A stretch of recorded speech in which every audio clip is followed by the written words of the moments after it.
बिस्मिल्लाहिर्रहमानिर्रहीम। Dear students, अस्सलाम वालेकुम स्टूडेंट्स। आज हम बात करेंगे बहुत ही अहम मौजू पर फौजदारी वकालत के हवाले से कि जब कोई ऑफेंस आता है और ऑफेंस की बुनियाद के ऊपर कोई एफआईआर दर्ज हो जाती है तो उसमें मुख्तलिफ जुराइम लगा दिए जाते हैं कि फलां फलां फलां सेक्शन जो है ये कमिट हुआ है, ये ऑफेंस कमिट हुआ है और इसकी बुनियाद पर ये फलां सेक्शंस लगें और उसकी बुनियाद पर मुल्जिम के लिए उसको बेल करवाना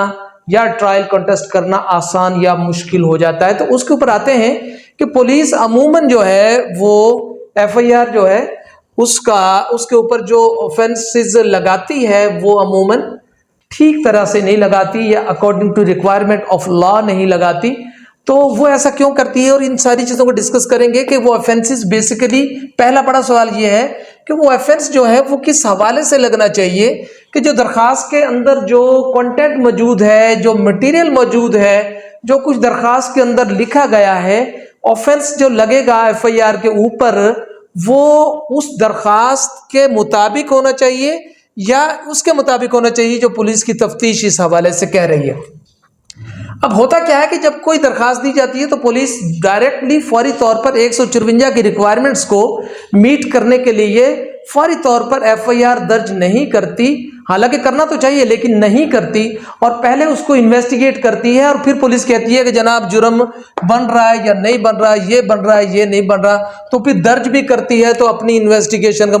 मुताबिक जनाब उसमें जुराइम लगा देती है। तो फिर होता क्या है कि जो कोई किसी को पॉलिटिकली विक्टिमाइज करवाना चाह रहा होगा या पुलिस को जिसके ताल्लुकात होंगे या पैसे खर्चेगा, उसमें चांसेस ये पैदा हो जाते हैं कि पुलिस जुर्म जो है वो गलत लगा देती है। अमूमन ऐसा होता है, 100% तो नहीं होता लेकिन होता है। तो चीज उसका नुकसान ये होता है कि अगर जुर्म गलत लग गया, मिसाल के तौर पर एक वकुआ हुआ,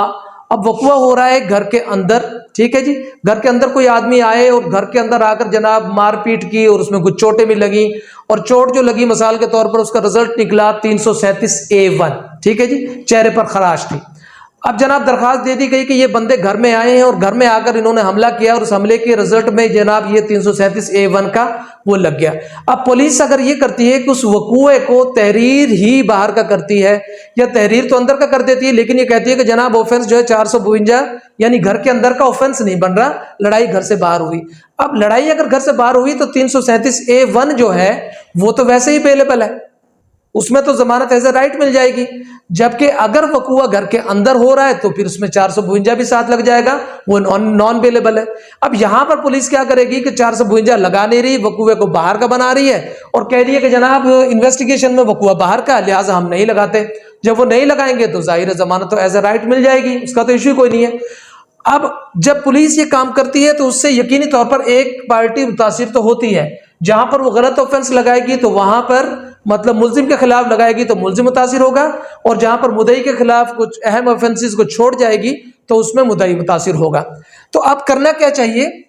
पुलिस जो है कानूनी तौर पर, ये जजमेंट है 2023 सुप्रीम कोर्ट मंथली रिव्यू 265, इसमें यह कहा गया कि पुलिस जो है कंटेंट से कतई तौर पर हट नहीं सकती, किसी मैटर को investigate prior to registration of case नहीं कर सकती और इसके मुताबिक वो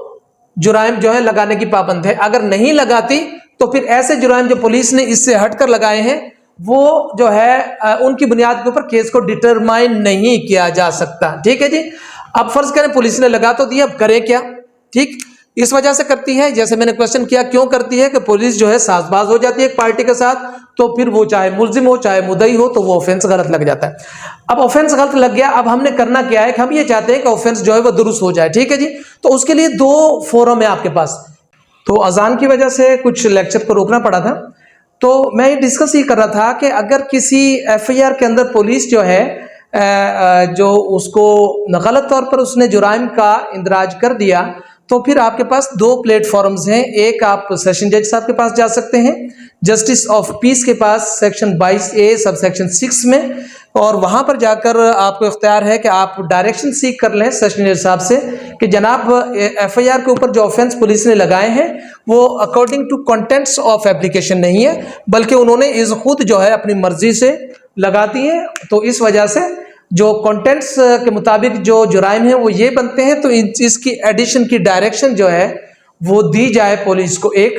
और दूसरी चीज है कि जो मजिस्ट्रेट होता है जिसके पास रिमांड सीक किया जाता है, मजिस्ट्रेट को बेसिकली चूंकि वो इंचार्ज होता है सारी इन्वेस्टिगेशन का, उसके अंदर किसी किस्म की कोई डेफिशिएंसी है, कोई प्रॉब्लम है, तो आप मजिस्ट्रेट को at the time of remand जब पेश किया जाता है मुलजिम को, आप एप्लीकेशन दे सकते हैं कि जनाब जो एप्लीकेशन है उसके कंटेंट्स ये हैं और इन कंटेंट्स से जो ऑफेंसेस फॉर्म आउट हो रहे हैं वो फला फला है, लेकिन पुलिस ने बदनीयती से